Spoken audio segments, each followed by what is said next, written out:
እንግዲህ ምን ማድረግ እንችላለን? መኖራችን እንደኛ ፍቃድ ቢሆን ህይወትኛ እንዳልነው ቢሆን በመንፈስ ቅዱስ ምክንያት ከከባድ የልጇ ሐዘን የተጽናናችው እህታችን ዘማሪት ዘሪቱ ከበደ ማጽናናት በተሰኘ አዲስ የዝማሬ አልበም እየመጣች ትገኛለች።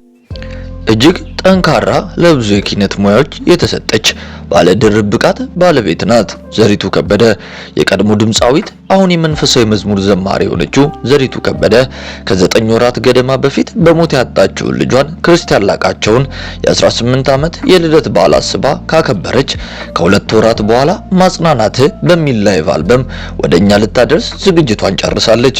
በፊልም ቢሉት አሁን ደግሞ ትኩረት እያገኘችበት በመጣችው በመዝሙር ህይወቷ የተመሰከረላት ባለሙያ ናት። ዓለምና የሃይማኖታዊ ማንነቷ ተምታተውባት አስተሳሰቧን ቀየረው ወይ በማለት ሲተቿት፣ ሌሎች ደግሞ ወደ ትክክለኛ ማንነቷ ተመልሳለች፣ በፈጣሪዋ እምነት አላት። ይህንን ጠንቅቆ ስለገባት አሁን ያለችው ብዙዎች በዘፋኝነት የሚያውቋት ዘሪቱ አይደለችም፣ ይልቁንስ የበሰለች ወደ ፈጣሪዋ የተጠጋች ዘሪቱ ናት በማለት ከጎኗም የቆሙ ሰዎች ነበሩ።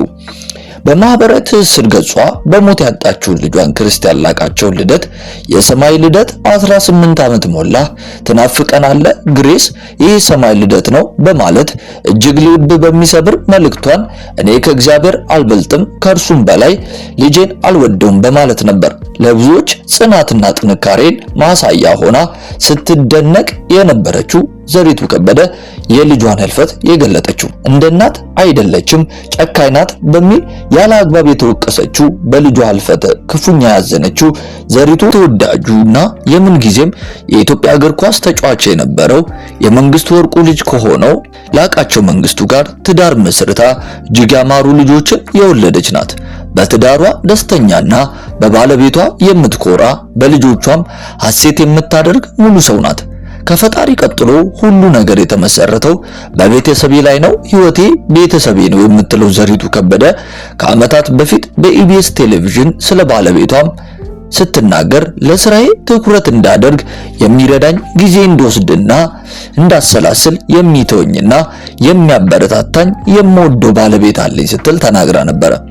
ከምትወደው ስራዋ ታቅባ የእናትነት ጊዜ በመስጠት እንክብካቤና ፍቅር እየለገሰች እያሳደገች የምትገኘው እጅግ ጠንካራና ለብዙ የኪነት ሙያዎች የተሰጠችው የባለ ድርብ ብቃት ባለቤቷ ዘሪቱ ከበደ አሁን ደግሞ ቅዱሳን እንዲታነጹበትና እንዲበረታቱበት በጣም በሚያስገርም አልበም ወደኛ እየመጣች እንዳለ በፌስቡክ ማህበራዊ ድረገጿ ላይ የገለጠች ሲሆን እኛም ዘሪቱ እንኳን እግዚአብሔር ረዳሽ፣ በዚህ ልክ እግዚአብሔር አበርትቶሽ አጽናንቶሽ ሌሎችንም ለማጽናናት በእንደዚህ አይነት አልበም ስለመጣሽ እናመሰግናለን እያለን ቅዱሳን የሆናችሁ ሁሉ ደግሞ ይሄን መዝሙር እንድትሰሙት እየጋበዝን ዛሬ ፕሮግራማችንን በዚህ ጨረስን። በሌላ ፕሮግራም ወደ እናንተ እስከምንመለስ ቸር ሰንብቱ እያለን በዚሁ ተሰናበትን።